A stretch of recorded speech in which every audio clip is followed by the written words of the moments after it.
এদিকে বারাসাতে গোষ্ঠীদ্বন্দ্ব নিয়ে এবার মুখ খুললেন মন্ত্রী রথীন ঘোষ। তাপস চট্টোপাধ্যায়, সৌগত রায়ের পর গোষ্ঠীদ্বন্দ্বে সরব হয়েছেন মন্ত্রী রথীন ঘোষ।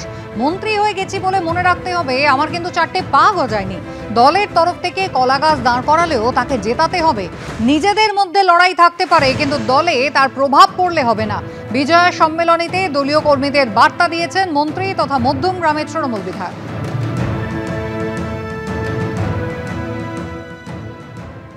আমাদের এত অসহিষ্ণু হয়ে গেছি আমরা যে আমরা কথাটাই শুনতে চাই। কি করতে পারলেন এটা বড় কথা না। যারাই আমরা নির্বাচিত প্রতিনিধি, আমাদের মধ্যে কিন্তু সেই সহিষ্ণুতা দরকার। অসহিষ্ণু হলে কিন্তু দলের ক্ষতি আছে। অতীত অভিজ্ঞতা আপনাদের তো মানুষের মধ্যে তারা জেদ তৈরি হয় যে বারাসাত শহরে আমরা প্রায় 22 থেকে 23,000 ভোটে হেরেছেন আপনারা। সেটাকে ফিরিয়ে আনতে গেলে কি করতে হবে এটা আপনারা ভাববেন না? মমতা ব্যানার্জি যে হারে পরিশ্রম করে সেই বিষয়টা আমাদের মাথায় রাখতে হবে। আমার কারোর পরে রাগ থাকতে পারে, কিন্তু সেই রাগের প্রতিফলন যেন দলের উপর না পড়ে। আমার সাথে আপনার বিভেদ থাকতে পারে, কিন্তু পার্টির সামনে যখন লড়াই থাকে আমরা সবাই একত্রিত হয়ে কাজ করি, এটা মাথায় রাখতে হবে। জরুরি বিভাগে ভর্তি করার সময় নির্যাতিতা ডাক্তারি পড়ুয়ার গোপনাঙ্গ থেকে রক্তক্ষরণ হচ্ছিল। নেচার অফ ইনজুরির ক্ষেত্রে বলা হয়েছে কমপ্লিকেটেড অর্থাৎ জটিল অবস্থা। সূত্রের খবর, দুর্গাপুরে নির্যাতিতা ডাক্তারি পড়ুয়ার ইনজুরি রিপোর্টে উল্লেখ করা হয়েছে এই তথ্য। সেই রিপোর্ট নিয়ে ফরেনসিক বিশেষজ্ঞরা কি বলছেন শুনব। স্বপ্ন দুঃস্বপ্নে পরিণত হয়েছে। শরীর আর মনের ক্ষত নিয়ে এখন হাসপাতালে চিকিৎসাধীন দুর্গাপুরের মেডিকেল কলেজে ডাক্তারি পড়ুয়া। সূত্রের খবর, তার ইনজিউরি রিপোর্টে উল্লেখ করা হয়েছে জরুরি বিভাগে ভর্তি করার সময় তার গোপনাঙ্গ থেকে রক্তক্ষরণ হচ্ছিল। নেচার অফ ইনজিউরির ক্ষেত্রে বলা হয়েছে কমপ্লিকেটেড অর্থাৎ জটিল অবস্থা। ভেজাইনাল ইনসারশনস এখানে এই ক্ষেত্রে যেতে হতে পারে নর্মাল ভেজাইনাল ইনসারশনস বা penile insertions or instrument insertion, object insertion. তো অবজেক্ট এই জায়গাটা যেখানে টিয়ার বলা হচ্ছে সেটা কিন্তু ইনসারশন হলে হবে, সেটা পেনাইল ইনসারশন হলেও হবে বা ইনস্ট্রুমেন্ট ইনসারশন হলেও এইরকমভাবে টিয়ার হতে পারে। সাধারণতভাবে যেটা দেখা যায় সেটা হচ্ছে যেগুলো সহমতে যে ধরনের মিলন হয়, সেটা বিয়ের পরে হোক বা অন্যান্য সময়ে যেটা হয়, সেখানে যৌনাঙ্গে যে ইনজুরির পরিমাণ থাকে সেটা অত্যন্ত মাইনর। সাধারণত আমরা যেটা হাইমেনাল টিয়ার বলি সেটাই একমাত্র দেখা যায়। কিন্তু যদি এরকম কোনো জায়গায় দেখা যায় যে হাইমেন ছাড়া যৌনাঙ্গের অন্যান্য জায়গাগুলোতে কোনো মেজর ইনজুরি আছে, তাহলে পরে এটা কিন্তু ধরে নেওয়া যেতে পারে এটা একটি গুরুতর আঘাত। দুর্গাপুরের ঘটনা নিয়ে সরব জাতীয় মহিলা কমিশন থেকে শুরু করে ওড়িশার মহিলা কমিশন। সোমবার বিকেলে দুর্গাপুরে পৌঁছয় ওড়িশা মহিলা কমিশনের 3 সদস্যের প্রতিনিধি দল। তারা হাসপাতালে ঢোকার মুখে তৈরি হয় নাটকীয় পরিস্থিতি। তখন হাসপাতালে রাজ্যপাল আসায় হাসপাতালের তরফে বেসরকারি নিরাপত্তারক্ষী দিয়ে ব্যারিকেড তৈরি করা হয়েছিল। ওড়িশা মহিলা কমিশনের প্রতিনিধি দল ঢুকতে চাইলে বাধা দেয় তারা। রাজ্যপাল বেরিয়ে গেলে হাসপাতালে ঢোকে ওড়িশা মহিলা কমিশনের প্রতিনিধি দল। এর আগে শনিবার সকালে দুর্গাপুরে পৌঁছন জাতীয় মহিলা কমিশনের প্রতিনিধি অর্চনা মজুমদার। তিনি জানান, কমিশনের চেয়ারপারসন ডিজিপির কাছে 5 দিনের মধ্যে ঘটনার রিপোর্ট তলব করে চিঠি পাঠিয়েছেন।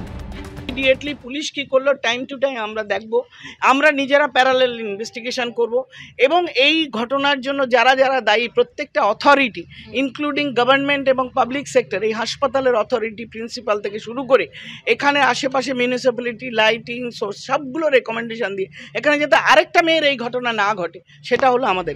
মহিলা কমিশন দুর্গাপুরে আসুন, যেখানে ইচ্ছে যান, এটা গণতান্ত্রিক রাজ্য।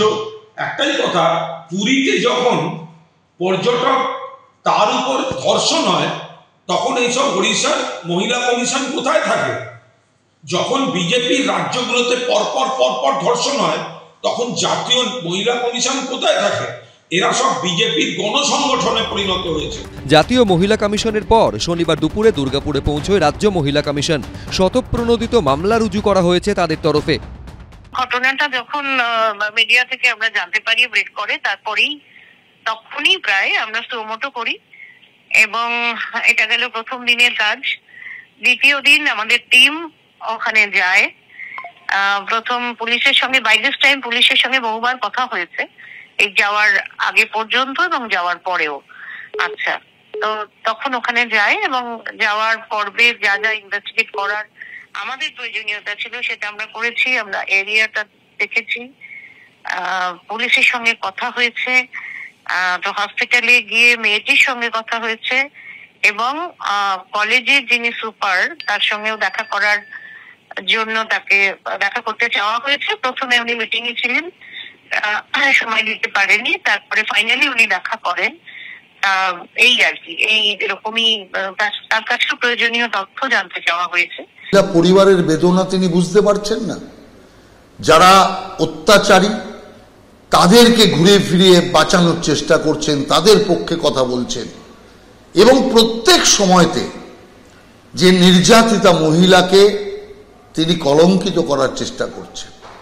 এক এক সময় বলতেন এ বিভিন্ন প্রেম প্রীতি ভালোবাসার ছিল, অন্তঃসত্ত্বা ছিল, কেন রাতে বেরোলো, নানা রকম ভাবে আগে যে ঘটনা ঘটেছে সেই ঘটনার দোষী তাকে আগে শাস্তি দাও।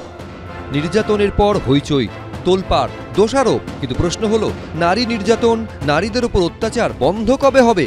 কবে এই দেশের প্রতিটা প্রান্ত দিয়ে যে কোনো সময়ে যে কোনো নারী একা হোক কিংবা কারুর সঙ্গে নিশ্চিন্তে হেঁটে যেতে পারবে? ঝিলম করঞ্জাই, সন্দীপ সরকার, পার্থপ্রতিম ঘোষ, এবিপি আনন্দ। দুর্গাপুরের ঘটনার প্রেক্ষিতে অভয়ার মা বাবা কি বলছেন, আসুন শুনে নিই। মুখ্যমন্ত্রী যে বলেছেন যে রাত্রিবেলায় মেয়েদের বেরোনো নিষেধ, আমি বলবো যে রাজ্য নিরাপত্তায় সারা ভারতবর্ষের মধ্যে 1 নম্বর, সেই রাজ্যে কেন মেয়েদের ঘরের মধ্যে বেঁধে রাখার পরিকল্পনা? আমাদের স্বয়ং মুখ্যমন্ত্রী, যিনি যার দায়িত্ব প্রশাসনের প্রধান দায়িত্ব, এবং তিনি পুলিশ মন্ত্রী, তিনি স্বাস্থ্যমন্ত্রী, তিনি মুখ্যমন্ত্রী, তারপরেও কেন তিনি এই কথাটা বলবেন? আমি তো ওনাকে একটা পরিষ্কার কথা বলতে চাই, উনি তালিবানি ফতোয়া জারি করে একদম মেয়েরা ঘর থেকে বেরোতে পারবে না এরকম একটা কিছু বিল আনে বা কোনো একটা মানে দিয়ে একটা ফতোয়া জারি করে দিন যে কোনো মেয়েরা ঘর থেকে বেরোতে পারবে। উনিও ঘরে বসেই কাজ করবেন, উনিও একজন মহিলা মুখ্যমন্ত্রী, উনিও ঘরে বসে যেন কাজ করেন। তাহলে উনি বুঝতে পারবেন যে মানুষকে এই সব কথা বলার ফল বললে কি তাদের প্রতিক্রিয়াটা হয়। দুর্গাপুরে যেটা ঘটেছে এটাও একটা প্রতিষ্ঠানিক, মানে সব জায়গায় নামগুলো আলাদা হচ্ছে, কখনো আরজিকর হচ্ছে, কখনো কসবা হচ্ছে, কখনো দুর্গাপুর হচ্ছে, ঘটনাটা মিলেমিশে সেই এক। তো দেখা যাচ্ছে যারা গ্রেপ্তার হয়েছে তারা একজন প্রাক্তন নিরাপত্তারক্ষী এবং প্রাক্তন ঠিকাকর্মী, অর্থাৎ প্রতিষ্ঠানের লোকজনই জড়িত। প্রতিষ্ঠানই জড়িয়ে থাকে, প্রতিষ্ঠান না জড়ালে এইসব বাইরের থেকে এসে, আমি তো এটা প্রথম দিন থেকে বলছি, প্রতিষ্ঠানের মদত না থাকলে বাইরে থেকে বেরিয়ে কেউ এসে করে যেতে পারবে না। আর আরজিকর তো এতটাই সুরক্ষিত জোন, সেই সেমিনার হলটা, যে কেউ গিয়ে সেখানে ঢুকতেই পারবে না। আমার মেয়ের খুনটা প্রাতিষ্ঠানিক খুন, এটাও প্রাতিষ্ঠানিক অপরাধ।